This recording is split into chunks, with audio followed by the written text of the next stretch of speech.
Ambalma TV Sherifla Jakanso lagebaro Malikono ani Malikoka foli ni waliɲuman be ke kalasi awma ka awfu ka barkada ka bɛnɛ aw ka ɲamadali ka ɲɛsin Sherifla Jakanso ma an de fawina an be samiyɛ kɔnɔ ni ko samiyɛ a be maliden bɛɛ lajɛlen concerné sabla Mali kɔnɔ malien kɛmɛsarara bisegi ana kunkanfɛn olu bɛɛ lajɛlen ye sɛnɛkɛlaw ye o siratigɛ fɛ n'a ma ɲɛ k'a fɔ an be samiyɛ kɔnɔ an ye wele bila Mali cikɛlaw kɛrɛnkɛrɛnna minnu ka baara ɲɛsinnen bɛ kɔriko ma sabula kɔri sɛnɛ an y'o fɔ yanni nɔ ka tɛmɛ k'a fɔ kɔri sɛnɛ a bɛ anw tabiya la ni ko Mali dugu caman bɛ yen nɔ kɔri sɛnɛ ye laada ye o hukumu kɔnɔna na n'a ma ɲɛ k'a fɔ ko kɔri jateleba don an ka jamana sɔrɔ ani yiriwa la kɔri ye fɛn ye min jɔyɔrɔ ka bon kosɛbɛ Mali musakako bunako kan n'a ma ɲɛ k'a fɔ ko o ye baara ye bɛɛ lajɛlen hakili kan ka to min fɛ bi an ye wele bila o maaw ma a kana an ka kuma sabula an bɛ samiyɛ kɔnɔ n'a ma ɲɛ k'a fɔ ko an donna samiyɛ kɔnɔ donc ani kɔri sɛnɛlaw an bɛ masala kunkurunin kɛ ɲɔgɔn fɛ k'a jira u la k'a fɔ ko bi ni Ala sɔnna ma bi ta a tɛna kɛ basi ko nabi dɛsɛ sabula maa ma bi kɔri dabi kɔriko la Mali jamana kɔnɔ ka bɔ Mali fantan naani bɛɛ lajɛlen na a bɛɛ lajɛlen maa dɔ bɛ yan o maa fɔlɔ o b'an bolokɔrɔ o ye confédération min sigilen bɛ kɔri sɛnɛlaw tɔgɔ la o secrétaire général ne fa ini yan kuma somɔgɔw bɛ di alhamdulillah somɔgɔw ka kɛnɛ an b'a i bisimila i bɛ Sherifla Jakanso sanfɛ directement na donc folikan min b'i bolo ani k'i yɛrɛ fɔ mɔgɔw ye an ka sɔrɔ ka tɛmɛ ni baara ye an bɛ Ala fo ka Ala barikada ka Sherifla TV filɛbaa bɛɛ lajɛlen fo Mali kɔnɔ ani Mali kɔ kan ka an ka ɲɛmɔgɔw fo ni o ye jamana ɲɛmɔgɔw ye Asimina ka cɛdenw an ka foli b'u ye kosɛbɛ sabula an bɛ sɛnɛko bunako min kan ne de secrétaire général ye kɔɔri sɛnɛnaw ka tɔnba min bɛ Bamakɔ ne de y'olu ka sɛbɛnnikɛla ye ne tɔgɔ ye Sulemani Sangare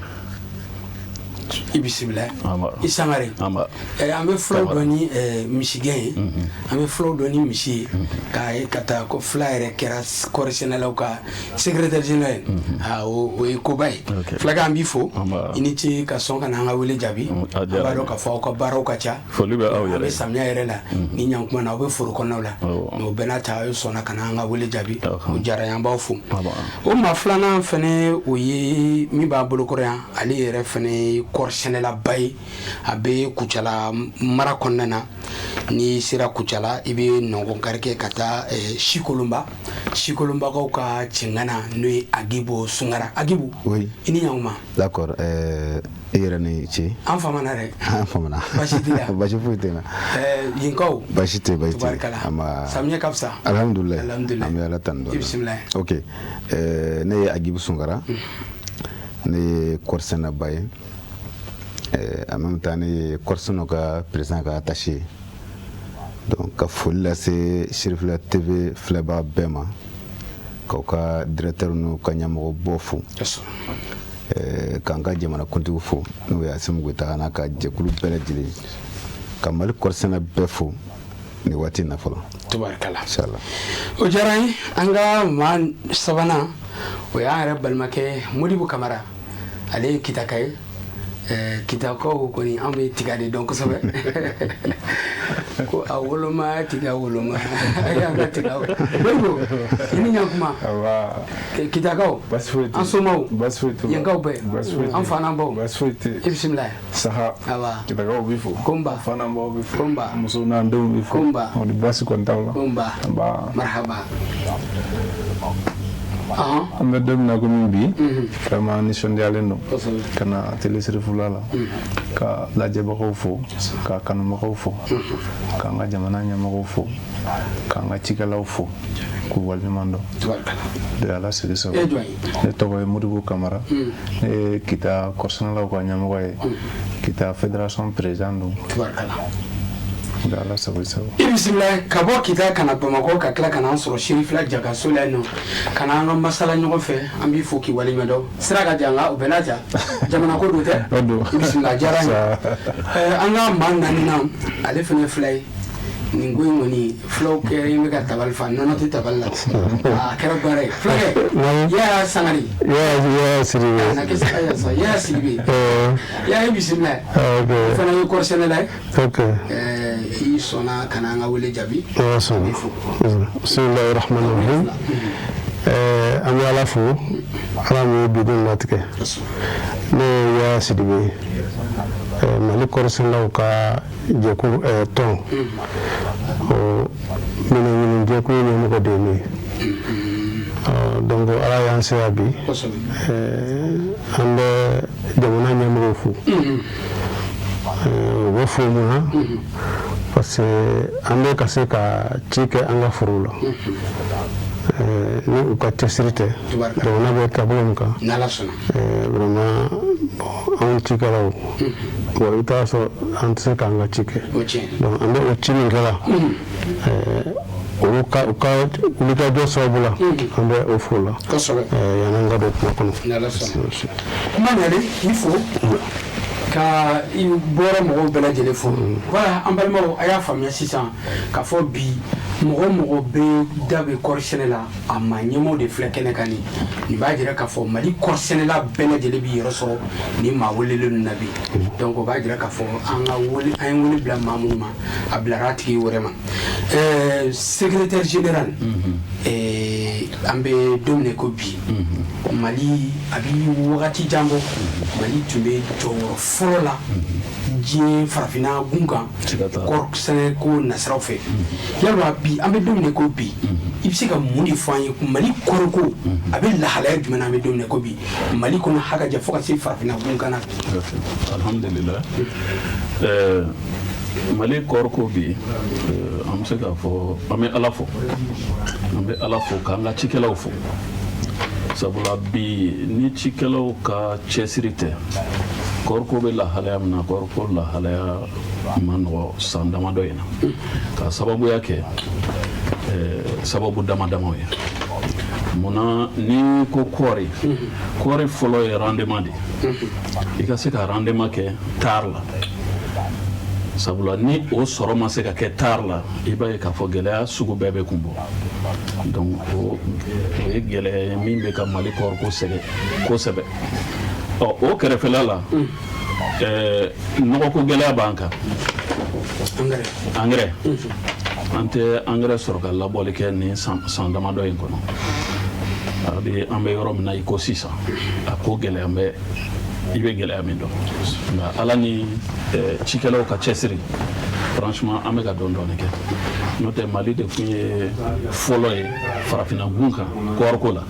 o yɛrɛ siga tun tɛ mɔgɔ la sabula cikɛlaw labɛnnen don tant que ni minɛn mun kan ka se ka di u ma ka kɔɔri sɛnɛ n'o o kɔni dira u ma ka ban vraiment bɛɛ labɛnnen don a kama sabula n'i ye mali ta k'a jateminɛ n'i ye mɔgɔw sigi 100 sara la i bɛ taa sɔrɔ 80 n'a kunkanfɛn olu bɛɛ bɛ sɛnɛ hukumu kɔnɔna na donc mali an ma kɔɔriko minɛ bolo kɔfɛ fɛn ye ayiwa nɔgɔko gɛlɛya tɛmɛnen kɔfɛ an nana kɔɔribana dɔ sɔrɔ mais a yɛrɛ fɛn ɲɛnaman dɔ de bɛ o bila kɔɔri la ni a bɛ fɔ o ma jasidi an tun ma deli o la o fana nana fara a kan nin san damadɔ in na i ma n'i ka kɔɔri kɔnɔ baara cogo la hali n'i ye nɔgɔ kɛ k'a labɔ tant que n'i ma o baga sɔrɔ ka kɛ ka fɛn ɲɛnama ninnu ɲɛtigɛ o b'i ka kɔɔriko k'i bolo ko wɛrɛ kɔɔri bɛɛ o b'a bɛɛ tiɲɛ k'a bɔ yen donc o gɛlɛya kɔni bɛ anw kan kosɛbɛ san fɔlɔ la o kun bɔra minɛcogo ma se ka sɔrɔ a la an ye fura sugu bɛɛ kɛ an ma se ka cogoya sɔrɔ a la san filanan autorités ye dérogation spéciale kɛ ni produit ye minnu yɛrɛ tun ma homologué ka yamaruya feere kama o kɛra sababu ye tiɲɛ yɛrɛ la an ye kɔɔri sɛbɛkɔrɔ sɔrɔ sabula fɛn ɲɛnamani ninnu ma se ka dankari kɛ kɔɔri la ayiwa o de tɛmɛnen kɔfɛ an nana tila ka don a gɛlɛya kɔnɔ parce que tant que fɛn ɲɛnamani ninnu nana o kɛ m'an sigiɲɔgɔn de ye k'a fɔ ko u tɛ taa dɛ o kɛ m'an sigiɲɔgɔn de ye anw de b'an jija cogo bɛɛ la n'an ye dannifɛn mun dan an ka se ka u lakɔlɔsi ka bɔ o ma walasa an k'an ka sɔrɔ kɛ sinon Mali kɔɔri rendement ko kɛmɛ baara ye bi minnu bɛ tonne 1 sɔrɔ taar la ka dɔ fara ka olu man ca tant que ni tonne 1 ninnu tɛ sɔrɔ kɔɔri la gɛlɛya tɛ ban la kɛcogo t'a la. I ni ce an b'i fo Sigal an b'an yɛlɛmɛ ka taa fulakɛ Yaya Sidibe bi minɛnko e ka baara ɲɛsinnen bɔ ma kɔɔri sɛnɛlaw ka jɛkuluba kɔnɔ an balimakɛ da sira ma sisan minɛn nɔgɔ b'o la o n'a ɲɔgɔnna wɛrɛw minɛn bagajiw bi an bɛ don minɛ ko bi e bɛ se ka mun fɔ an ɲɛna o nasiraw fɛ fɛn min bɛ tali kɛ minɛnko kan. Kamara min fo i ka ɲininkali la ɲininkali fana diyara n ye ne ye kɔɔrisɛnɛlaw ka ɲininkali jɛkulu ɲɛmɔgɔ ye mais an bɛ yɔrɔ min na bi yanni an bɛ segin kɔfɛ dɔɔnin an fɔla biro min kɔ minɛn ninnu kalifalen tun bɛ biro la mais an bɛ yɔrɔ min na sisan 2021 assise kɛra ɲɔgɔnyeba kɛla kɔɔrisɛnɛlaw ka ɲɔgɔnyeba kɛla hakili la a kɛra Selenge de ɲɔgɔnye ni kun cɛla hakilina min kan o y'a sɔrɔ an ka biro ko ɲagaminen don biro tun tɛ sen kan donc cikɛlaw y'a laɲini an ka biro ɲagaminen yanni biro ka sigi san 2 kɔnɔ minɛn ɲini ka kalifa CMDT la parce que an ni CMDT ye baara kɛ ɲɔgɔn ye donc an ye bɛnkan min ta o tun ye san 2 ye mais kɔfɛ an nana ye président ye décret ta papier ninnu talen ɲɛfɛ ka taa se premier ministre ma ka se président ma an ye président ye décret ta ko san 5 a kalifala CMDT la donc an bɛ o de kɔnɔ sisan donc minɛn ɲini an kɔni an bɛ a kɔlɔsi mais a t'an bolo an t'an bolo sisan ni appel d'offre ni fɛnw bɛ kɛ an bɛ wele ka taa kɛnɛ kan an ma hakilina fɔ mais a latigɛ t'an bolo sisan n'i y'a faamu aw ka kan ka minɛn de ɲini ka di cikɛlaw ma mais aw yɛrɛ bolo t'o la voilà anw de kan ka minɛn kɔɔrisɛnɛla mago bɛ minɛn min na anw de kan k'a ɲini ka di kɔɔrisɛnɛlaw ma parce que minɛn min bɛ di kɔɔrisɛnɛla ma minɛn minnu bɛ na ka di kɔɔrisɛnɛla ma kɔɔrisɛnɛla de b'a wari sara fɛn fɛn i engrais i bagajiw fɛn fɛn mɔgɔ wɛrɛ t'a wari sara kɔɔrisɛnɛla de b'a wari sara kɔɔrisɛnɛla de b'a don a ka foro la ka ci kɛ donc ni kɔɔri sɔrɔla mais fɛn ninnu engrais sɔngɔw bagaji sɔngɔw a bɛɛ bɛ bɔ kɔɔri in de la donc a tɛ anw bolo sisan a bɛ CMDT de bolo san dama nin kɔnɔ donc a tɛ an bolo an kɔni an bɛ wele a k'a kɔlɔsi mais a baara t'an bolo donc an ɲɛ b'a la k'a bɛ san 3 bɔ sisan tiɲɛ la Mali kɔɔrisɛnɛla ma nimisi wasa kɛfɛnko la nɔgɔko ni bagajiko la an m'a la wasa sɔrɔ k'a sababu kɛ jumɛn ye a kɛra sababu ye bon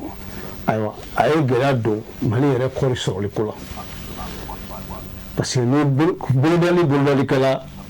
bon i bɛ taa sɔrɔ ni san banna ni jateminɛw kɛla i bɛ taa sɔrɔ min tun bolodala san daminɛ la bon san laban na i bɛ taa sɔrɔ sɔrɔlen ni o cɛ ka jan ɲɔgɔn na donc a kɛra sababu ye ka Mali kɔɔrisɛnɛ segin kɔ an bɛ yɔrɔ min na bi kɔɔrisɛnɛ seginnen bɛ kɔ jamana ɲɛmɔgɔw b'u seko la jamanatigi b'a seko la dɛmɛ min bɛ subvention min bɛ ka kɛ kɔɔrisɛnɛlaw ye bon vraiment a ka ca mais o bɛɛ lajɛlen kɔfɛ bon tiɲɛ yɛrɛ la kɔɔrisɛnɛ an ma nimisi wasa nɔgɔko la nin san dama in kɔnɔ donc malgré dɛmɛw bɛ ka kɛ jamana ɲɛmɔgɔw fɛ bɛɛ n'a ta halisa an filɛ yɔrɔ min na anw tɛ k'an ka nɔgɔ sɔrɔ parce que n'i ye jateminɛ ɲina cikɛlaw nɔgɔ tari kelen na bon an tun bɛ se ka bɔrɔ 4 sɔrɔ nɔgɔ finman bɔrɔ 4 sɔrɔ tari kelen na nɔgɔ jɛman kelen an tun b'o sɔrɔ mais a nana yɛlɛma ka kɛ finman 3 jɛman kelen mais ɲina dɔw ta kɛra 1 dɔw ta kɛra finman 2 jɛman kelen bon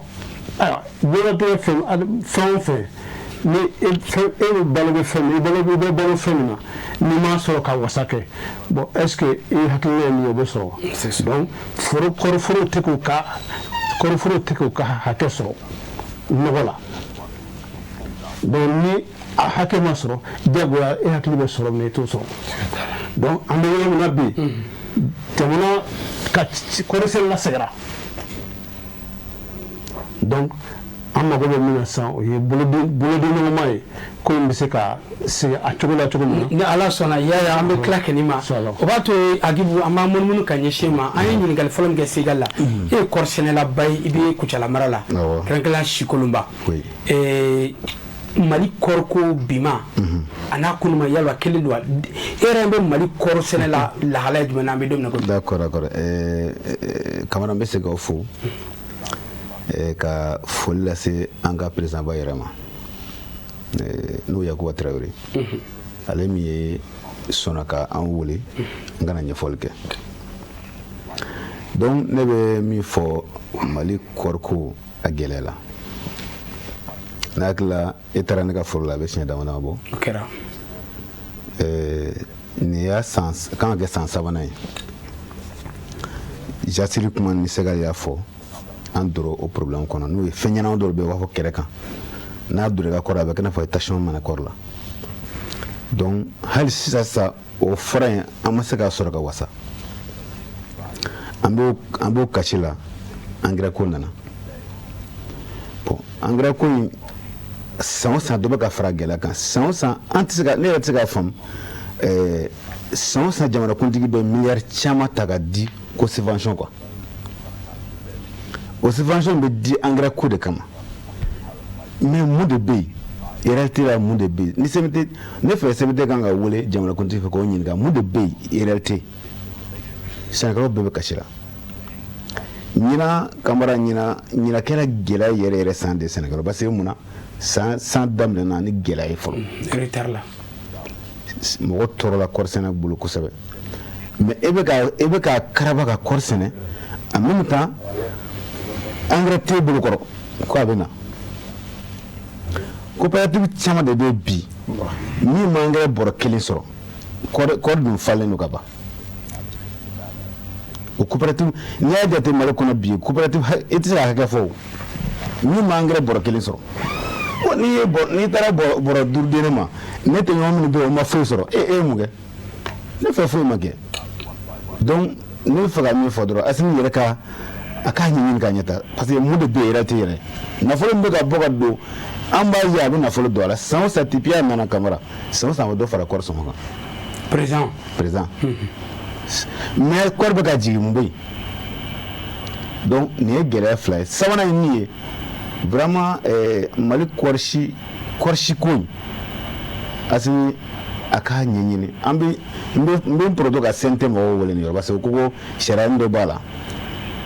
Mali bɛ ka kɔɔri min sɛnɛ an dɛsɛ tɔni 1 la an taara jamana dɔw la président y'an bɛɛ cɛ ka taa fo Brésil olu bɛ tɔni 7 kɛ tari la o tɔni 7 n'an ka tɔni 1 bɛ taa feere prix 1 suguba la bon tiɲɛ la an tɛ se k'a yɔrɔ faamu quoi an bɛ wele denw ma tiɲɛ na Sɛnɛkɛlaw ɲinanama an tɔɔrɔ la koyi ni tɔɔrɔ tɛ 2 ye Sɛnɛkɛlaw tɔɔrɔ la mais Sɛnɛkɛlaw caman bɛ yen i n'a fɔ nin y'a fɔ cogo min na u t'a dɔn k'a fɔ tɔɔrɔ in bɔra yɔrɔ min na Asisi la ne yɛrɛ tun b'a la a yɔrɔ min fɔ an ye Asisi daminɛ secteur la ne y'a daminɛ an yɛrɛ ka secteur Molobala ka Kucala kɛ ka na Bamakɔ kan Asisi kuncɛla CGB de la donc Asisi la o y'a sɔrɔ mankan bɔ an ka bureau la Sɛnɛkɛlaw ne yɛrɛ tun b'a la koyi anw yɛrɛ de ko ka nɔgɔ di CMT ma san 2 kɔnɔ yanni bureau ka sigi mais nɔgɔ dilen CMT ma Kamara ɲinan y'a san 3nan ye san o san dɔ bɛ fara gɛlɛya kan jamanakuntigi kan ka an bɛɛ wele ka sigi ne tun bɛ fɛ a ka anw ni CMT yɛrɛ wele Sɛnɛkɛlaw ni CMT mun de bɛ yen donc misalila kabini baara in kalifara CMDT ma non a ma ɲɛnabɔ kabini a kalifara CMDT ma a bɛ ka jigin ka taa de mais Sɛnɛkɛla caman bɛ kungo kɔnɔ u t'a don a bɛ niveau kan o waati kelen la jamana ɲɛmaa bɛ ka wari dɔ fara wari kan san o san a bɛ nafoloba ta ka di ko subvention mais subvention yɛrɛ engrais tɛ sɔrɔ o wari bɛ taa min ɲininkali tun bɛ yen voilà k'i fo Agibu Kita no kitakaw an b'a fɛ ka dɔn fɔlɔ yanni ka segin président Segal ka kuma in kan yalwa kita yɛrɛ an bɛ don min ko bi a ye engrais a y'a sɔrɔ wa est-ce que kita y'a sɔrɔ parce que a fɔra k'a taara fan dɔ fɛ coopérative ninnu bɛɛ de kelen kita fana m'a sɔrɔ kita fana ɲɛmɔgɔw bɔra k'a fɔ cogo kelen min na Sadiki Kamara adamadenya ye hakili dɔrɔn de tiɲɛ ni hakili ko tɛ bi ni jamana ko tɛ bi cikɛlaw ni kɔsɛnɛ man kan wallahi ka da mun ka da kan gɛlɛya mun bɛ cikɛ la bi est-ce que cikɛla yɛrɛ bi sigi k'i miiri est-ce que e yɛrɛ ye maliyɛn dɔ ye wa o de bɛ jigin anw kɔnɔ bi est-ce que anw ye maliyɛn dɔ ye parce que ni jamana ye a lajɛ k'a fɔ ko kɔri ye jamana sinsinbere dɔ ye ka n'a lajɛ bi salon gɛlɛya min ye sɛnɛkɛlaw sɔrɔ Mali bɛɛ jɔn wulila ka réaliser k'a fɔ an tɛ jasidi ye kɔriw tiɲɛ sɛnɛkɛlaw juru yɛlɛ n'u la u y'u ka misiw feere u donna dajuguw fɛ an k'a lajɛ an bɛ se ka u ma dɛmɛ cogo min na ko bolo ma gɛn mɔgɔ si an ni CMDT sɛnɛkɛla ni CMDT wari kɔ a n'a ɲɛ de don an tɛ se ka taa ka ɲɔgɔn to mais f'an ka tiɲɛ fɔ ɲɔgɔn ɲɛna parce que ni bin kɛra sisan forotigi de bɛ juru sara o misalila la an filɛ samiya min kɔnɔ sisan nɔ ni nɔgɔ ma sɔrɔ e taara nɔgɔ bɔrɔ kelen min kɛ foro la o tɛ se ka foro ɲɛ a dun wari bɛ sara a dun tɛna to yen k'a fɔ ko nɔgɔ ma labɔli kɛ juru min yɛlɛnna an ko o to yen nɔ parce que an ma nɔgɔ dafalen d'u ma o kuma tɛ fɔ bon antijasidi bɛ foro tiɲɛ k'a ban pewu an bɛɛ b'a ye forotigi b'a ye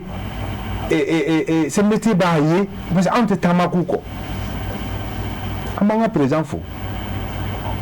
an bɛ segin k'an ka président fo c'est-à-dire Yaku ye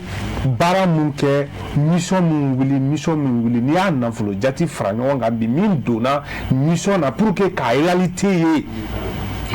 a ka ca min yɛrɛ donna média dɔrɔn na a ka ca mais halisa an b'o gɛlɛya kɔnɔ n'i ye kita ta k'a lajɛ bi a fɔra cogo min na région 4 a bɛɛ de kelen i bɛ taa sɔrɔ fan dɔ fɛ bɔrɔ 3 bɛ yɔrɔ dɔw la bɔrɔ 2 bɛ yɔrɔ dɔw la bɔrɔ 1 bɛ yɔrɔ dɔw la dɔw yɛrɛ ma fɛn sɔrɔ CMDT bɔra ne yɛrɛ ka foro la a ma mɛn kɔri 20 hectares bɛ ne yɛrɛ bolo kita nɔgɔ kelen ma sɔrɔ parce que ni a ye min fɔ sisan ne ye kɔrisɛnɛla ɲɛmɔgɔ e taara nɔgɔ bila ne ka coopérative la ne ye nɔgɔ sɔrɔ k'a kɛ n ka foro la mais sapo min bɛ ne kunna est ce que ne ka foro ɲɛlen o bɛ mun ɲɛ kita kɔri ɲɛlen na kɔrisɛnɛ ye partenariat de ye o c'est pas que k'a fɔ ko e kelen b'a laɲini k'a fɔ ko e k'a sɔrɔ ni e sɛnɛkɛɲɔgɔn tɔw m'a sɔrɔ est ce que e ka ɲɛmɔgɔya ye mun ye nafa t'a la bon an ka ɲɛmɔgɔya bɛnna waati min ma sisan nɔ a kɛra an dugumamɔgɔw hakili la k'a fɔ ko n'an ma bɔ ka kuma parce que u hakili la k'a fɔ ko fiɲɛ dɔ b'anw na fiɲɛ foyi tɛ sɛnɛkɛla la parce que mun de kama olu hakili la nɔgɔw b'an bolo nɔgɔ t'an bolo olu bɛ laɲini min kɛ an fɛ an b'o laɲini kɛ confédération président fɛ confédération président bɛ se CMDT ma ni gɛlɛya de bɛ sɛnɛkɛlaw kan ni gɛlɛya de bɛ sɛnɛkɛlaw kan sunu tile olu b'u da la mais o bɛɛ la tatemɛnɛ sisi tɛ bɔ bon an mago bɛ min na bi réellement c'est à dire que o ka ɲɔgɔn segin confédération ma quoi ma faamuya wa den mana bi a tigi bolo kuma fosi t'o la ko kɔnɔni ka pan a tigi bolo voilà kɔnɔni ka pan a tigi bolo an bɛ don min na komi bi an kɔni b'a fɛ vraiment CMDT nɔgɔ dira CMDT ma a ma d'a ma ni hakilina fila ye a dira ma o waati fɔɲɔgɔn kɔ b'an ni ɲɔgɔn cɛ mais bi alhamdulilayi biro sigira mankan tɛ yen foyi tɛ yen sisan nɔ u k'a lajɛ u k'a d'an ma an k'a lajɛ an yɛrɛ k'a lajɛ est ce que i y'a faamuya an bɛ fɔ Modibo Kamara an b'a dɔn k'a fɔ jamana ɲɛmaa son excellence général d'armée Assimi Goïta a bɛ na aw ka nin wele lamɛn sɛnɛkɛlaw Mali kɔɔrisɛnɛlaw ko k'a f'i ɲɛna ko bɛn bɛ bi so kɔnɔ u bɛɛ lajɛlen da bɛ file kelen na wa fɛn min ye kɔɔri minɛnko ye a ko bɛɛ lajɛlen ka segin kɔɔrisɛnɛlaw ma Segal o de tɛ laɲini ye o de ye laɲini ye a i n'a fɔ dafalan b'i bolo ka fara ɲɔgɔn dafalan bɛ ne bolo sani n ka don dafalan na n bɛ se ka ɲɛmɔgɔw fo k'an ka président ba fo kosɛbɛ min ye Yakuba Tarawele sabula sanji kɔrɔ wɔsi a tɛ dɔn Yakuba a b'a se la n'o tɛ a bɛ min na tiɲɛ yɛrɛ la a bɛ baara la sabula an ka baara in fanba ye kunnafoniko de ye ni dun y'a jateminɛ an sigila ka taa CPCw la dugu ma n'an b'a fɔ o ma CPC de base o min b'an bolo bi a bɛ taa CPC 7,000 ni kɔ la CPC ye walawala o ye depuis Togoda CPC depuis duguw kɔnɔ hɔn hali dugu kelen kɔnɔ i bɛ se ka taa CPC 4 sɔrɔ yen i n'a fɔ anw fɛ yen sisan Bangana anw ka CPC bɛ yen aw ka CPC bɛ yen o CPCw faralen ɲɔgɔn kan kɔɔri sɛnɛyɔrɔ la a bɛ taa 7,000 ni kɔ la Alahu akibar dɔɔni b'a jɛ ba 8 na bi Mali fantan naani o kɔnɔna na secteur mun sigila sabula ko nin ye échelle ko de ye secteur mun sigila secteur 44 de Mali bɛɛ kɔnɔ Mali kɔnɔ ka bɔ o la ka fédération 4 sigi kɔɔri sɛnɛyɔrɔ mara bɛɛ la o yɔrɔ jumɛn o ye Kucala Sikaso Fana Kita Fana ni OHVN faralen don ɲɔgɔn kan Sikaso ni Buguni faralen don ɲɔgɔn kan donc secteur 4 de Kucala san olu faralen don ɲɔgɔn kan Kita o ye a damata ye donc ka bɔ o la ka sɔrɔ ka na confédération sigi min ye kɔɔrisɛnɛnaw ka chapeau ba ye ni Yakuba Tarawele b'o kunna ça c'est l'instance suprême o kɔnɔna na a ma kunnafoli kɛ a kelen ta ye kunnafoli mana na nasira o nasira kan a bɛ sigida 3 ɲɔgɔn bɔ an ye ɲɔgɔn sɔrɔ Moribo Keyita la a don président secteur min bɛɛ bɛ yen ka syndicat wele ka tila ka kɔɔrisɛnɛnaba dɔw wele ka fara o kan pour que kunnafoli ka di depuis salon Jasidi y'an sɛgɛn a y'an wuli ka président secteur bɛɛ wele ka taa Sikaso an taara Kajolo mara la n tun b'a la e tun b'a la a kɛra yen nɔ o kɛra yen ɲɛna a mɔgɔ la somɔgɔw ɲɛna o tɛ o kɛra yen na ka bɔ o la an ye sigi kɛ Fana le 22 avril du 20 21 22 23 président secteur bɛɛ kelen fana wele la o senfɛ munna parce que n'i y'a jateminɛ jamana in kɔnɔ an kan ka bɔ confédération kan ka bɔ ka yaalaw de kɛ ka se fo cikɛlaw ma mais yaala bɛ niveau min na bi Mali kɔnɔ a dogolen tɛ maa si la insécurité bɛ yen donc o de kama a bɛ président secteur wele olu ni CPCw de ka surun maintenant n'olu fana segila u ka se ka kunnafoli jɛlen fana di CPCw ma parce que baara la gɛlɛmanba de ye kunnafoliko ye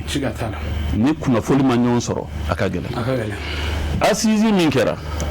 Agibu o bɔra o y'a fɔ ale nana fɔ assise nationale la a don cikɛlaw ma bɛɛ kelen ma dɔw ko k'a di CMDT ma dɔw ko kana di nka a y'a sɔrɔ bureau ko yɛrɛ ma se ka ɲɛ sɔrɔ kosɛbɛ anw fɛ n'o tɛ Asimi an b'a fɔ koyi décret an b'a dɔn a ma décret in ta cikɛlaw juguya la fiyewu a y'a ta de walasa ka baara ɲɛ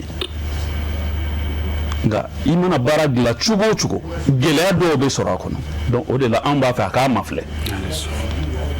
n'o tɛ ni y'an ka loi coopérative ta an ka statut n'an ka règlement a ma fɔ ko CMDT ka minɛ ɲini ka d'an ma dɛ o t'a kɔnɔ hali CMDT yɛrɛ ka statut ni règlement n'a t'a kɔnɔ a bɛ anw de ka statut ni règlement na k'a fɔ anw de kan ka an ka minɛ ɲini ka di an ka cikɛlaw ma anw de kan ka kalan ɲini ka di an ka cikɛlaw ma an de kan ka kunnafoli di an ka cikɛlaw ma o de sɛbɛnlen don en noir et en blanc wa baara de kan ka kɛ baara kan ka kɛ ni o de ye mais n'i y'a ye a dira CMDT ma a bɛnna ni gɛlɛya dɔ ye n'i y'a ye cikɛla dɔw ko k'a di cikɛla dɔw ko kana di y'a dɔ kɔnɔ o b'a yira k'a fɔ bɛnbaliya bɛ o waati la donc Asimi o fana ye décret ta ka nɔgɔ transférer CMDT ma ko CMDT ka jɔ ni nɔgɔ ko baara ye n'o tɛ fɔlɔ a kun t'an kelen bolo dɛ parce que nɔgɔ kun ko ka bon GIE de kun b'a baara fɔlɔ o GIE kɔnɔ cikɛlaw b'a la CMDT b'a la hali ministère dɔw b'a la an bɛɛ de kun bɛ jɛ ka appel d'offre kɛ ka baaraw kɛ o GIE de bɔra yen sisan k'a to CMDT bolo nka depuis a dira CMDT ma an b'a dɔn a dira baara ɲɛ kama a dili san sabanan ye nin mais san o san i b'a ye k'a fɔ salon kun ka fisa ni ɲinɛ donc o de bɛ k'an degun n'a fɔra mɔgɔ i bɛ se ka ko diya mɔgɔ ye mais i tɛ se ka mɔgɔ ko diya i ye ka tɛmɛ i yɛrɛ kan anw de bɛ nɔgɔ in baara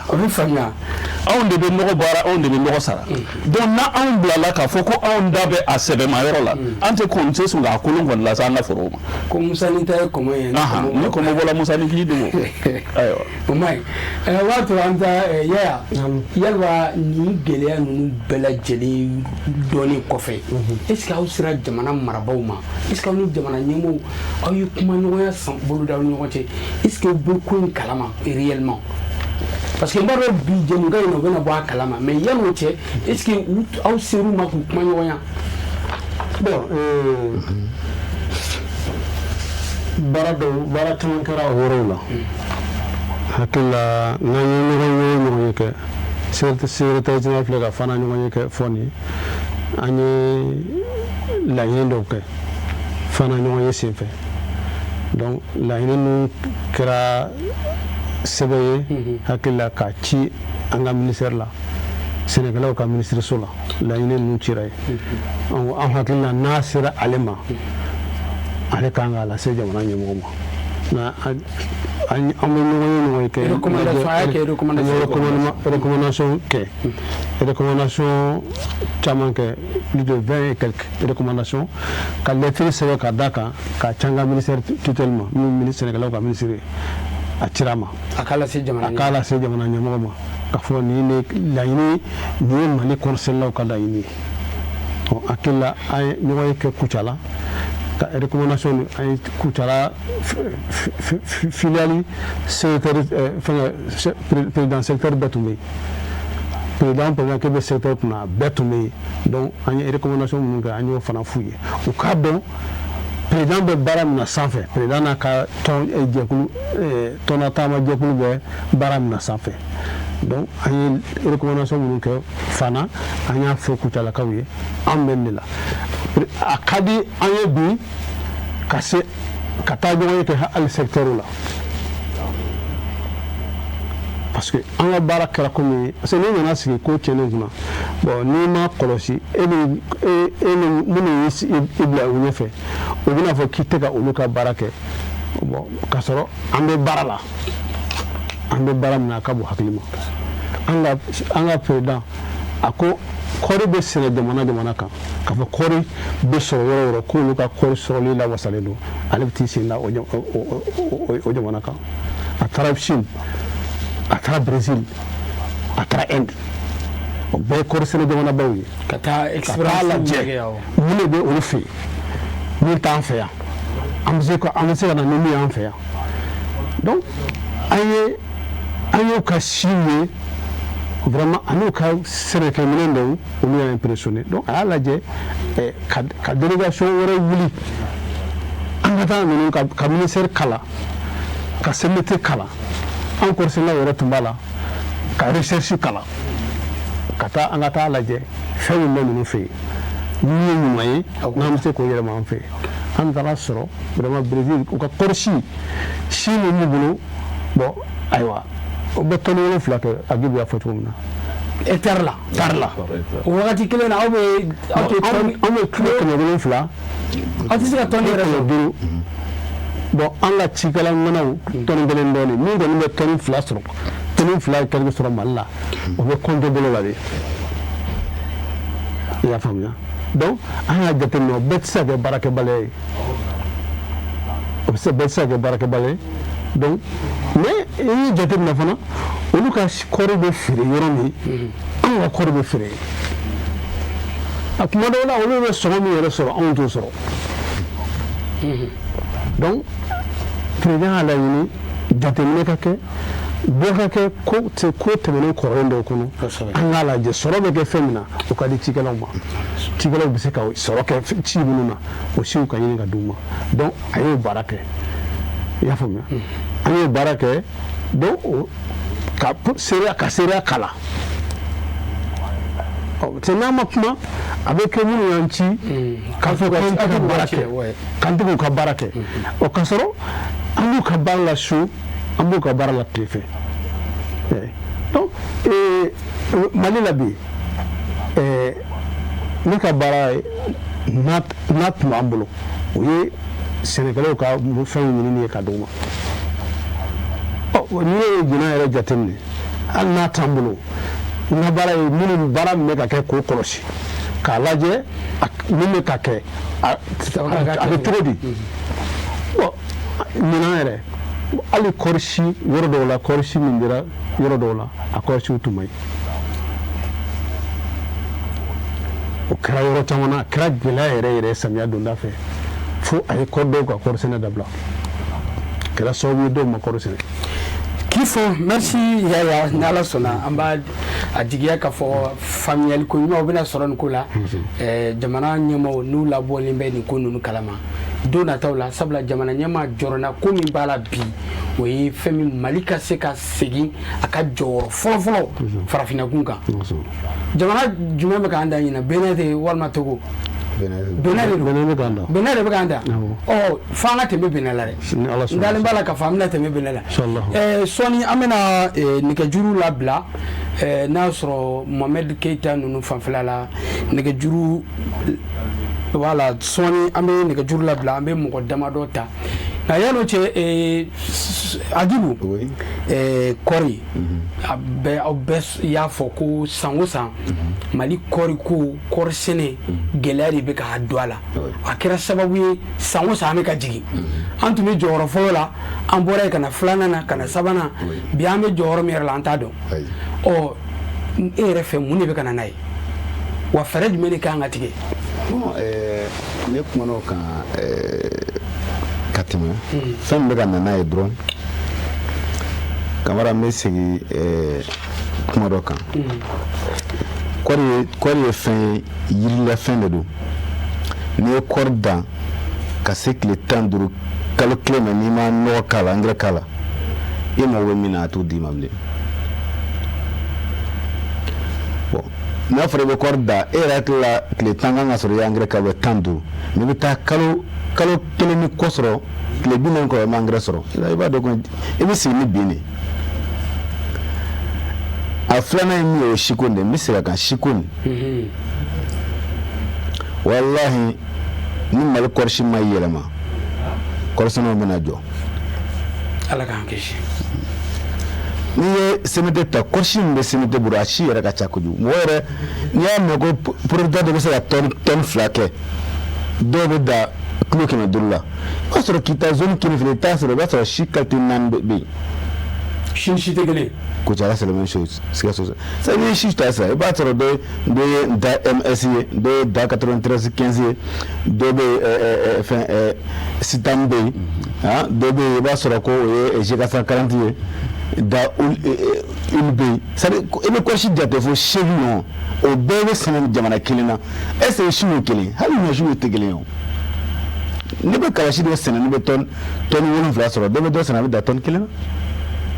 donc o de kama an ka président bɛ k'a ɲini siko yɛrɛ tiɲɛ yɛrɛ an ka bɔ n'o ye kɛnɛ kan k'a da sɛnɛkɛlaw kɔrɔ ban siko ka sɛgɛsɛgɛ ka ɲi ni siko ma sɛgɛsɛgɛ a ma nɔgɔ tɛ dɛ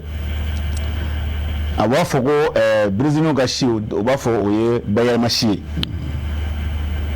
bayɛlɛma si dun an b'o fɛnw de dun yan don o don Mali la yan kaba bayɛlɛma si bɛ yan sɔ bɛ yan hali tigɛ bɛ yan c'est-à-dire fɛn Mali bayɛlɛma siw bɛ yen mais kɔɔri min tɛ dun yɛrɛ dɛ k'o bayɛlɛma si k'o ye bayɛlɛma si ye c'est-à-dire a politiki ka don quoi ko an b'a dɔn jamanakuntigi min b'an kunna peut-être a bɛ n'a nana an ye a b'a faamu fɛn caman bɛ taa fɔ est-ce que o ye réalité yɛrɛ ye o de kama ne ko n ka kuma kɔnɔ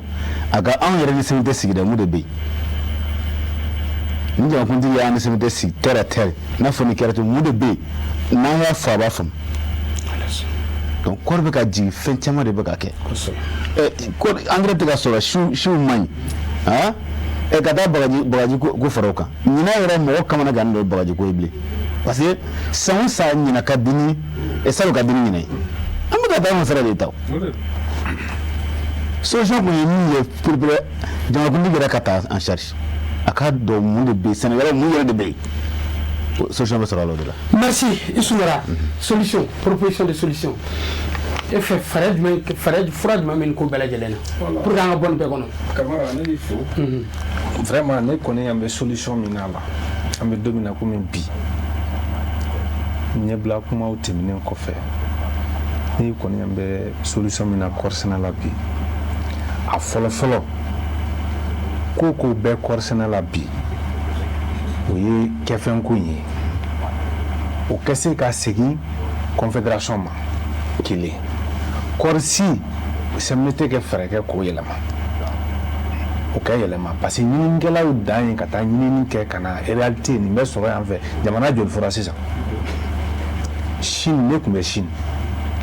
Chine ka rendement ne yɛrɛ bɛ maloya k'a fɔ Mali la hectare la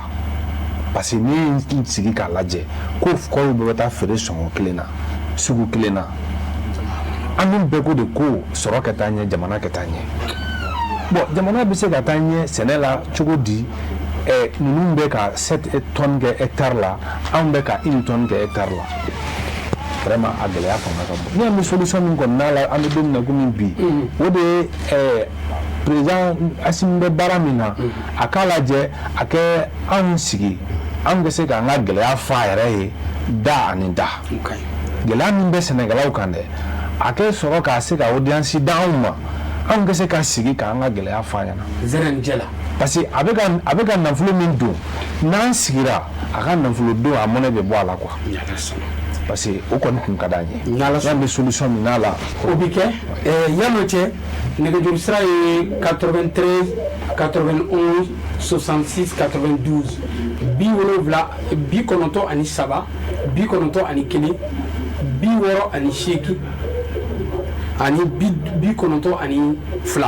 donc ni mɔgɔ minnu b'a fɛ ka i da don an ka jɛmukan na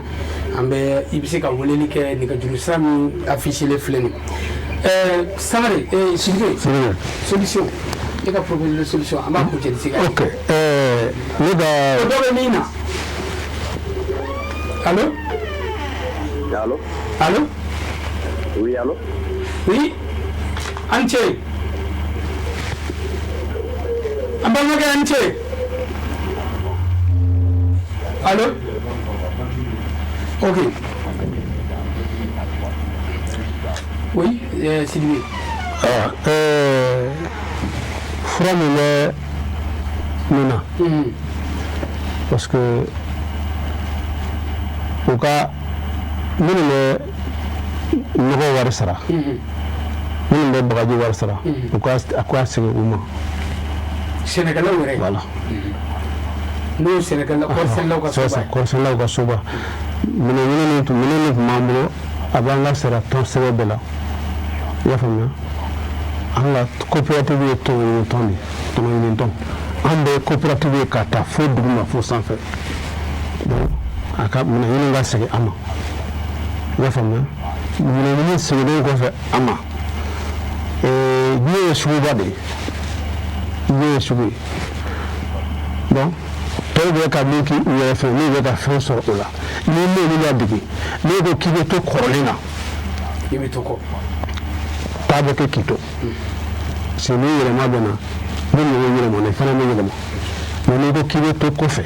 k'i bɛ to i ka kɔrɔlen na diɲɛ bɛ taa k'i to parce que anw ni minnu bɛ sugu kelen na olu bɛ 7 tonnes à l'hectare tonne 5 tonne 7 tari la bon anw bɛ kilo 7 la donc fo hakili ka jabo a ka lajɛ ko dɔ tun ye tiɲɛ ye kunun bi o tɛ tiɲɛ ye waatiw yɛlɛmana i y'a faamuya an bɛ taabolo kɔrɔ kan bilen an bɛ taabolo kura de la donc jamana ɲɛmɔgɔ yɛrɛ k'a lajɛ donc ale ye taa sira kura min ta an yɛrɛ fana bɛ taa sira kura de kan donc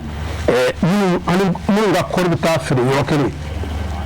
u bɛ si minnu utiliser an fana ka don o la donc n'an ninnu la a ka ca Ala fɛ an fana ka sɔrɔ bɛ yɛlɛ sanfɛ donc ni engrais dira kɔɔrisɛnɛlaw ma ne hakili la kɔni u tɛna se k'u yɛrɛ janfa o voilà parce que engrais an yɛrɛ bɛna di an yɛrɛ de bɛ kɔɔri foroba bɛ an fɛ yen kɔɔri foroba b'an bolo yan donc mɔgɔ tɛ se ka k'i yɛrɛ ma jugu ye donc an kɔni ne yɛrɛ ɲɛ bɛ fɛɛrɛ min na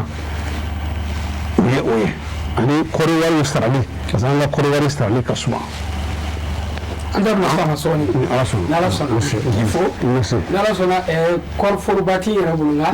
malo foroba ani kɔɔri foroba n'Ala bɛna fɔ ko kɔɔri foroba b'u bolo Segal i bɔra sisan ka ninnu bɛɛ ka hakilinaw lamɛn aw yɛrɛ minnu bɛ kɔɔri sɛnɛlaw ka soba ɲɛmaaya la yalima bi aw yɛrɛ fɛ fɛɛrɛ jumɛn ye bɛ se ka bila sen kan yaasa nin ko in ka bila a ka kɛ sogo ye. Kamara b'i fɔ a diyara n ye n'i ye gɛlɛya fɔ i bɛ solution ye est-ce que i y'a faamu an ye gɛlɛya caman fɔ o gɛlɛya ninnu furakɛtɔ de ye solution ye parce que fɔlɔ n bɛ misali dɔ d'e ma n'i kun ye kɔɔri foro dan ni kɔɔri kun sera hakɛ dɔ ma i bɛ taa misi dɔw lajɛ k'olu tɛrɛmɛ ka bila ni n ka kɔɔri feerela n bɛ taa ninnu san mais bi n'i ye kɔɔri dan i bɛ t'i ka tura falen dɔ lajɛ ni bɛ se ka wari sɔrɔ n'i binna o bɛ feere ka don a da fɛ o de kɔni o ye kɔtaga ye donc ni Sidibe y'a fɔ cogo min na ɲɔ suurula ni fiɲɛ yɛlɛmana fo i ka yɛlɛma a nɔfɛ n'o tɛ n'i y'i jɔ a bɛ kɛ e yɛrɛ kan sinon gɛlɛman tɛ o minɛn c'est à dire que cikɛla mako bɛ minɛn min na o ka d'a ma c'est à dire i tɛ se k'a dɔn k'a fɔ cikɛla yɛrɛ cɛsirilen don n'o ma wuli ka taa dugumala la mɔgɔw bɛ kan caman fɔ koyi u dusu ka sigilen bɛ kan caman fɔ et ils ont raison u jo don sinon minɛn minnu ni an bɛ baara kɛ n'a ye kɔɔri sɛnɛ hukumu kɔnɔ kaba sɛnɛ hukumu kɔnɔ n'i y'a di cikɛla ma e k'i sen bɔ a tɔ la donc o dɔ dun de ye an b'a fɔ CMDT tɛ baara la o bɛ baara la parce que an n'olu ye olu de y'an ka partenaire fɔlɔ yɛrɛ c'est notre partenaire privilégié mais mɔgɔ dan b'i la fɛn bɛɛ la ni o sera ni yɛlɛma ma don ko la c'est à dire tiɲɛni de bɛ kɛ i ɲuman ɲinitɔ bɛ bɔ to ka don tiɲɛni na donc o siratigɛ la o de y'a to an bɛ k'a laɲini franchement mɔgɔ minnu n'an b'a baara minɛn minnu n'an b'a kɛ k'an ka baara kɛ mɔgɔ wɛrɛ b'a ɲini ka d'an ma an tɛ ka satisfait n'a ɲinini bilala an yɛrɛ ma est ce que an kan k'an yɛrɛ jɛ a la wa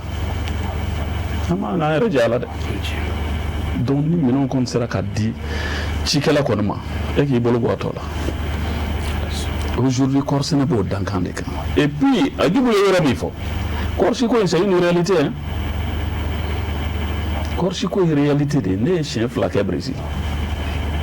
Brésil le rendement moyen ça c'est 5 tonnes oui à l'hectare sinon 7 tonnes 800 hectare kelen na tandis que an bɛ ka boli voilà an bɛ ka boli tonne kelen nɔfɛ an dɛsɛ bɛ k'o sɔrɔ ko an bɛɛ kan ka taa feere kɛ sugu kelen na a ma nɔgɔ dɛ aw kɔni ta aw bɛ bolo lasɔn de an bɛ bolo lasɔn donc bi n'i ye kɔɔri jateminɛ kɔɔri ye chaîne de valeur de le coton c'est une chaîne de valeur de do c'est an tugutugulen don ɲɔgɔn na awa bɛɛ b'i ta sɔrɔ a la min bɛ kɔɔri sɛnɛ o b'a ta sɔrɔ min yɛrɛ t'a sɛnɛ o b'a ta sɔrɔ fo ka taa se furu hali ni kɔɔri ma ɲɛ san bɛ furufuru yɛrɛ an bɛɛ b'a dɔn kuma tɛ mécaniciens ni mobilitigiw ni fɛnw ma a bɛ se jamana kɔnɔden bɛɛ ma a bɛ se jamana kɔnɔden bɛɛ ma donc o siratigɛ la fo a ka mafilɛ n'o tɛ président an b'a dɔn cikɛlaw ka di président ye ka se niveau min ma parce que comme solution bɛɛ tɛ se ka sɔrɔ don kelen et puis président in fana ko ka di cikɛlaw fana ka se niveau min ma o de ye résilience nin ye k'a to dimi b'an kan an bɛ k'a kun sɛnɛkɛlaw ko ka di ale ye ale yɛrɛ ko ka di sɛnɛkɛlaw ye fo k'a dama tɛmɛ parce que an sɔnna c'est l'homme de la solution mais ni i kelen tɛ se ka baara min kɛ fo baara bɛ don ɲɔgɔn kɔnɔ i b'a ye k'a fɔ gɛlɛya dɔw bɛ bɔ a la mais a ka fɛɛrɛ ka kɛ dɔrɔn an n'a ka sigi n'a n'a sigila a ka ca ala fɛ gɛlɛya mun bɛ yen an b'a dɔn k'a fɔ nin gɛlɛya dɔw bɛ yen n'a dara président tulo kan bi semaine kelen ka jan a b'a wuli ka bɔ yen parce que a b'a dɔn o de ye solution ye n'ala sɔnna a bɛna aw ka wele lamɛn sabula jɛmukan in ti fa yɛrɛ kɔ Agib kuma dɔ bɛ yen bi kɔɔrisɛnɛlaw kuma a ka di dɔw ye a man di dɔw ye kɔrɔ yɛrɛ surunun ko bɛ cogo di bi voilà ni ko bɛ ka ne yɛrɛ pansi o diyara ye kosɛbɛ kamara n b'i fɔ ni ɲininkali la kosɛbɛ ko yɛrɛ surunun ni yɛrɛ surunun nana mɔgɔ min b'a caman sɔrɔ o ye ne yɛrɛ ye de mais ne hakili la ɲinan san sabanan ye bilen e tɛ ka i ɲɛ la yɛrɛ surunun tɛ ka sɔrɔ sɛnɛkɛlaw yɛrɛ bɛ o yɛrɛ bɛ ɲininkali ban an yɛrɛ ne yɛrɛ la mun de bɛ yen yɛrɛ surunun a bɛnna yɔrɔ jumɛn na dɔw b'a fɔ kɔɔrisɛnɛ ka bureau bɛ yen tigiw nana est-ce que olu de m'a ta ka dun mais a réalité yɛrɛ min ye yɛrɛ surunun kɔrɔ ni kɔɔri taara feere suguba la ni tɔnɔ sɔrɔla donc ni tɔnɔ sɔrɔla o tɔnɔ de bɛ segin ka na di cikɛlaw ma anw tɛ kɔɔri feere la san o san ni CVT taara kɔɔri feere u bɛna fɔ ko olu binna yala ni bin kɛra tɔnɔko kuma c'est comme n'i taara e ye fɛn min san dɔrɔmɛ 20 i bɛ taa feere Sikaso ka n'i ye dɔrɔmɛ 40 sɔrɔ i bɛna tan segin ka di a tigi ma mais i taara feere ko e ma 20 yɛrɛ sɔrɔ ko e bɛnna 15 la mais e ni min bɛnna kan k'a fɔ n'i y'a feere la n bɛna dɔ segin e ma o tigi t'a feere yɔrɔ la donc cikɛlaw t'a feere yɔrɔ la o CVT kelen bɛ taa feere o kelen bɛ na fɔ anw ye ko an binna ko wari ma sɔrɔ tɔnɔ ma sɔrɔ aw dun tɛ a kɛnɛ kan an dun tɛ yen bon ni a ma ɲɛfɔ cikɛlaw ye a bɛ kɛ cikɛlaw kɔnɔ ɲɛmɔgɔso min bɛ yan peut-être olu de bɛ k'a ta ka dun alors que CVT de b'a fɔ ko olu binna parce que an bɛnna kan de ni tɔnɔ sɔrɔla dɔ bɛ segin ka di sɛnɛkɛlaw ma mais n'u taara feere kɛ k'a fɔ ko sɛnɛkɛlaw bon an binna jagokun yɛrɛ ma bɔ kuma tɛ tɔnɔ ma kuma tɛ tɔnɔ ma donc aw bɛ mun kɛ sa a bɛ jɛn o de kɔ kɛ voilà donc o de nana ye san fɔlɔ an ka président wulila a ye boli kɛ i bɛ boli min kɛ dɛ pour que ressources bɛ ta yɔrɔ o yɔrɔ a ka ɲini ka di sɛnɛkɛlaw ma a ye ministre écrit a ye CVT écrit c'est-à-dire a y'a se kɛ o nana ye tiɲɛna ko o ko tɔnɔ yɛrɛ de tɛ yen a fana y'a jɔ yen bon salon o kelen bon an bɛ san min na sisan o bɛna kɛ cogo di surtout ɲinan ta yɛrɛ daminɛ ma ɲɛ o surtout ɲinan dɔrɔn tɛ salon yɛrɛ kɛnɛ ta koyi salon an bɛɛ ye télé la premier ministre jɔra k'a fɔ bɛɛ ɲɛna ko Mali kan ka tɔni 100,000 sɔrɔ mais an nana da min ma est-ce que an ye 400 kan c'est vrai fɛn na conseil supérieur de l'agriculture la hali ɲinan a fɔra ko Mali kan ka kɔrɔ 300,000 tonnes bamanankan na o bɛ joli ma? Ba kɛmɛ saba. Voilà donc effectivement 300,000 tonnes ba kɛmɛ saba bɛ n'a fɔ ko an binna de o an bɛ n ko an delila ka surunya fo ba 700 la. An y'o sɔrɔ. An ye ba 700 kɛ. Bon ɲinan o de kan ka ɲini ba 700. Ba 700 bɛ sɔrɔ yɔrɔ n'i nana ye o sera 700 la. Tiɲɛ na o b'a yira k'a fɔ k'a binna. Bin kɛra fo ka jugu yɛrɛ. An binna fo k'an kolonkolon. Fo k'an kolonkolon donc ressources yɛrɛ gulon bɛ yɔrɔ min na o CVT de bɛ segin ni tɔnɔ ye o tɔnɔ o ko ko u bɛ ka taa feere k'u bɛ binna olu bɛ ka bi sugu la kuma tɛ ka na tɔnɔ d'a ma. A ma nɔgɔn Kita aw fana ye hakilinata ye jumɛn ye ressources ko la a gɛlɛya b'aw fana kan dɛ. Gɛlɛya bɛ kɔsɔnla bɛɛ la bɛɛ kan o parce que mɔgɔw tun bɛ dɛmɛ kɛ kosɛbɛ parce que wari fitinin tɛ yen quoi ressources tun bɛ na waati dɔw la a bɛ na bɛn ni samiya donda ye waati dɔw la a bɛ bɛn ni seli ye bon mɔgɔw vraiment a tun bɛ mɔgɔw dɛmɛ kosɛbɛ comme Agi bɔra k'a fɔ cogo min na bi an minnu ye éliw ye duguma parce que coopérative ye ka taa duguma base la ka yɛlɛ ni bon maintenant dɔw yɛrɛ bɛ k'a kɛ ni hakilina dɔw ye k'a kɛ komi anw sigilen don depuis anw sigira ressources ma sɔrɔ ka sɔrɔ o tɛ k'a kɛ i n'a fɔ aw de ka gɛlɛya don. wayi a bɔra ka mun fɔ sisan e bɛ 20 hectares sɛnɛ e bɛ se ka 30 tonnes sɔrɔ ou bien e bɛ 27 tonnes sɔrɔ est ce que ni a seginna e yɛrɛ ka belebele t'a la wa mais ɲɛmɔgɔya la i b'a kun an degunnen don Iresuruni ko in na parce que waati dɔw la an ka sɔrɔ kun tɛ nin bɔ Iresuruni bɛ sɔrɔ mais ni a bɔra ka salon na si min ta k'a lajɛ Mali kɛra premier ye kɔɔri la mais Iresuruni ma sɔrɔ ko bina ko an binna sugu la bon an ɲɛ bɛ solution min na nin ko in na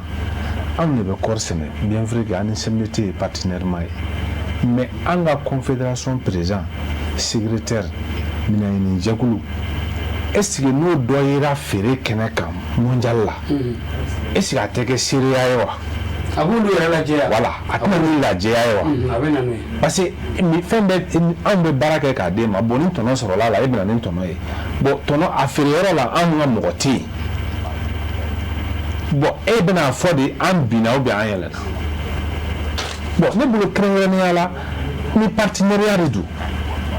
Sénégalais dɔw kɛ don a la pour que olu CMDT ka se ka jɛ ka taa mondial la baara in kɛ k'olu ɲɛna ne bolo o kɔmasegin de bɛ se ka don bɛɛ lajɛlen hakili la. o faamuyana waati tɔ ti bɛrɛbɔ teliyala yala i ka fanga min b'i bolo ani ka kɔrɔfɔ kuncɛ kuma baasi foyi t'a la vraiment n bɛ seri fɔlɔ fo n bɛ segin a kan an bɛ jamana ɲɛmɔgɔ fo a ka cɛsiri la Mali kɔɔri sɛnɛlaw ye k'an ka président fo min ye Yakuba Tarawele cɛ min tɛ sɛgɛn a tɛ ɲinɛ donc Iresuruni ko bɛnkan dɔ de bɛ anw ni CMDT cɛ ni kɔɔri feerela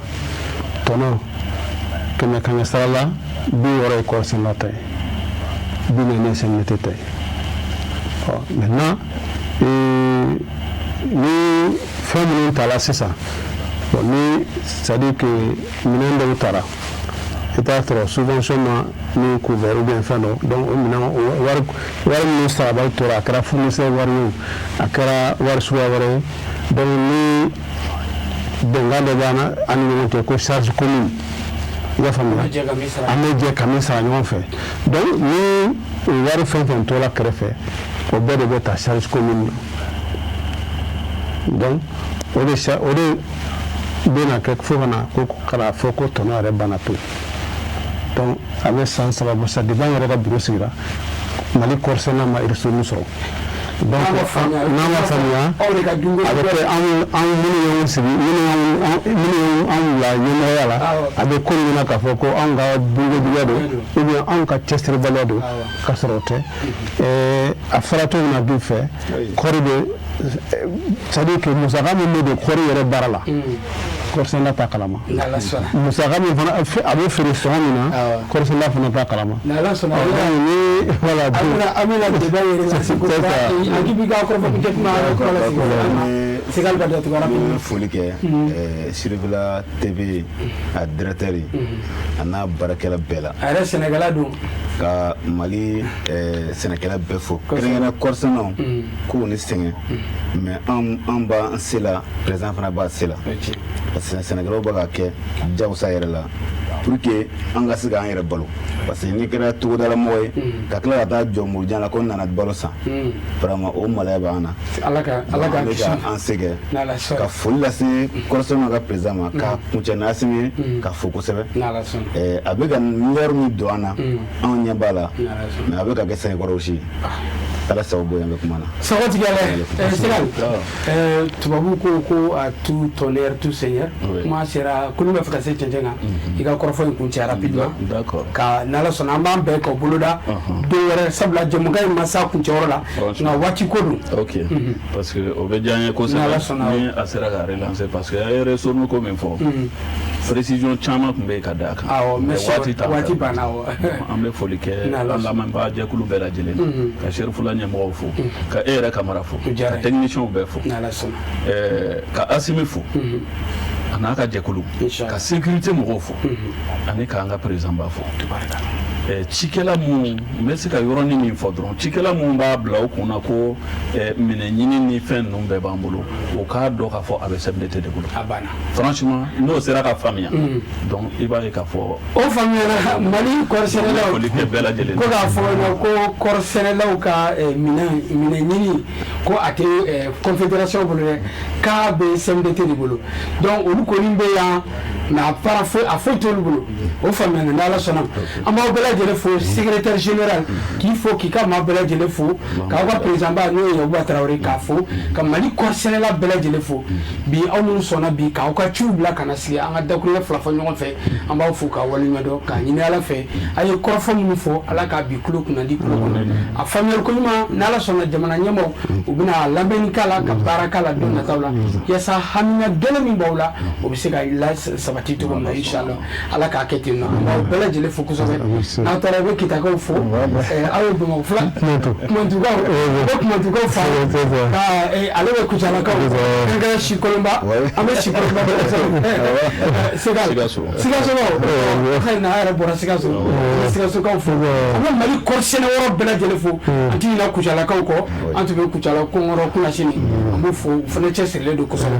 ka Mali Serifila TV jakanso lajɛbagaw Mali kɔnɔ ani Mali kɔ kan cɛ ani muso denmisɛn ani maaba ka bɛɛ lajɛlen fo k'a fɔ bi an ka bi jɛmukan n'an b'a fɔ a ma ko édition spéciale ka wele bila Mali kɔɔrisɛnɛlaw ma u kana an k'an da don kɔɔriko gɛlɛya minnu b'a la nafa min b'a la ni Ala sɔnna a ma waati ko de don mais don nataw la an bɛ segin ka débat yɛrɛ lase aw ni cɛ aw ka kɔlɔmadali ani ɲamadali fɛ aw k'an bɛn diɲɛ waati wɛrɛ wassalam merci beaucoup